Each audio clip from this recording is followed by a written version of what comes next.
red.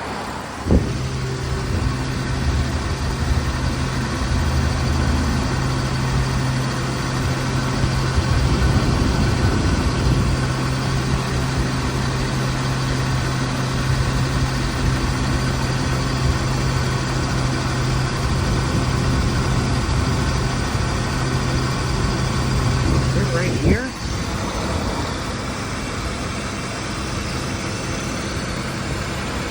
That tank cracked. All right, back on the wagon. We ended up finding a crack right in here. It's cracked. I think it was there. Somewhere on this side it was cracked. A little pinhole was spraying out and leaking, so the tank was no good. Tensioner was no good. It was squeaking.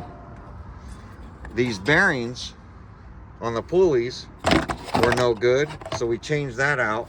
While I'm in there, went ahead and replaced out the belts because they are extremely old. So air conditioning belt, you can see the little cracks starting to form on the belts. So we went ahead and replaced the belts out.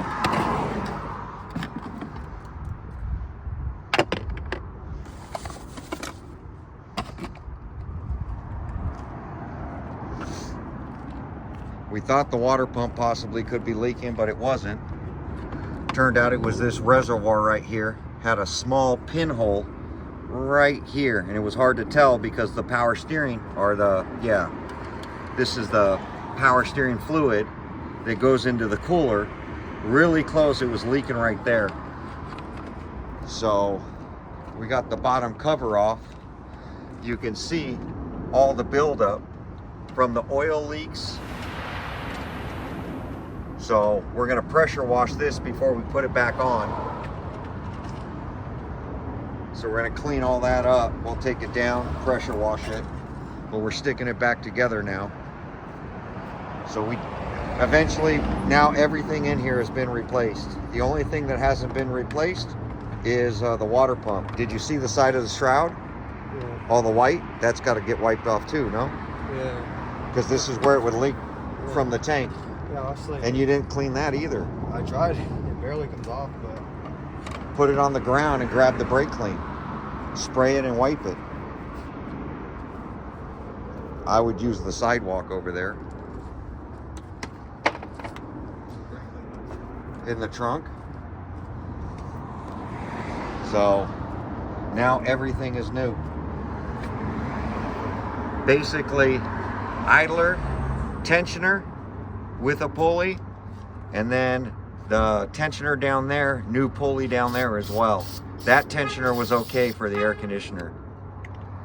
So thermostat's been replaced, lower hose been replaced with new sensor down there, upper hose been replaced. So that's what I'm talking about. And you know, trying to show these videos because, like I said, these cooling systems, because they are all plastic, you really have to service everything together. So the valve cover with the valve cover gasket, all new coils. It was just, the car's due for a major service. And since I already lost one car,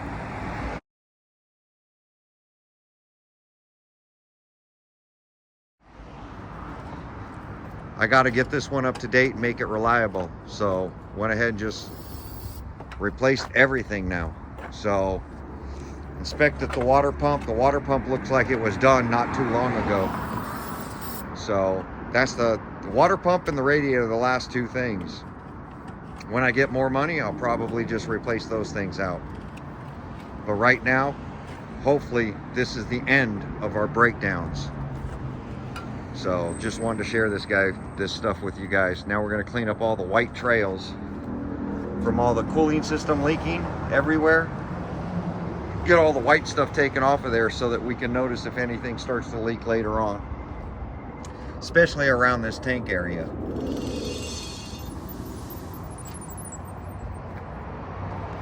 It's part of wrenching.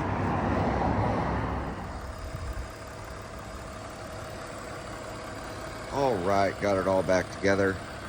You can hear how quiet it is. It's the next day.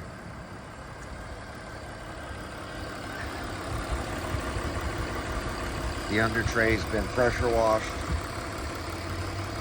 You can see how the blue coolant dries up and leaves that blue little residue. But for the most part, everything's quiet, nothing's leaking. Drove around last night, drove around today. Everything's working like it should. No oil leaks now, leaking on the exhaust, that's all dry. Pulleys and belts are nice and quiet now. And no coolant loss, which is a good thing. Ended up putting the new cap, new expansion tank, thermostat housing, upper lower hose, replaced all the idler pulleys, the main drive belt tensioner, the air conditioning tensioner pulley. The tensioner itself was okay.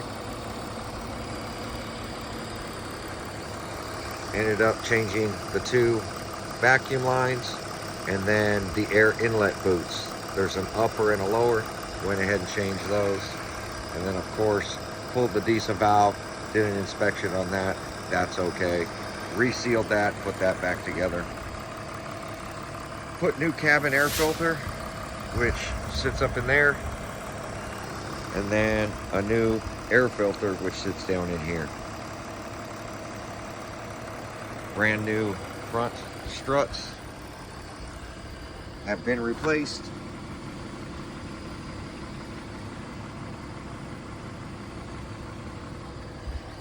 Put new strut assemblies with spring and everything.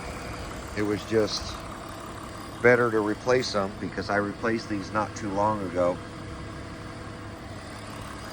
with KYBs and they failed. So we have rear struts to put in it, which I call them shocks because the spring's off to the side, and all the maintenance is already done. I'll service it one last time with an oil change, but for the most part, it's all back up and maintenance is all done. All the coils have been replaced, valve cover gasket's been replaced, and new spark plugs, all within a year. Had a lot of cooling system fails lately, and we're coming into winter, so it was just better to get everything done now while it's not pouring rain, and hopefully everything will be reliable from here on out.